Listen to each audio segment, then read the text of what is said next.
దారుణం దిగజారిపోతుందంటే ఆ మీడియాను వీళ్ళు తిట్టి ఈ మీడియాను వాళ్ళు తిట్టి పర్యవసానం ఏంటంటే మొత్తం మీడియా అనేదాన్ని విశ్వసనీయత లేదు అనే ఒక తేల్చటం ఇది ఇక్కడ కీలకమైనది. సో మీడియా కూడా ఓవరాల్గా ఎవరి రాజకీయాలు ఎవరి దురభిమానాలు ఎలా ఉన్నప్పటికీ ముందు అసలు అస్తిత్వాన్ని కాపాడుకుంటేనే అనేది ఏ మీడియా వాళ్ళదే మొహం మీద చూసినా నవ్వు ఉండలేదు. ఎందుకంటే ఇంత రాజకీయ నాయకులు ఇష్టానుసారం మాట్లాడుతున్నారు. నీతులన్నీ వీళ్ళకి చెప్తారు, చేసేవన్నీ వాళ్ళు.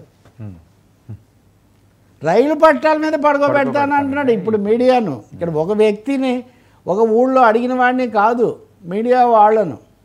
ఆయన ఉన్నవయ్యా, ఆయన ఉన్నప్పుడు అడగను నేను. ఆయన వెళ్ళిన తర్వాత నేను ఇన్వెస్టిగేషన్ చేసి రాస్తాను. తప్ప అది ఆ వాయిస్ ఉందా? పీసీఆర్ వాయిస్ నా దగ్గర ఉంది, కావాలంటే ఆ వాయిస్ ఉంటే ప్లే చేయండి.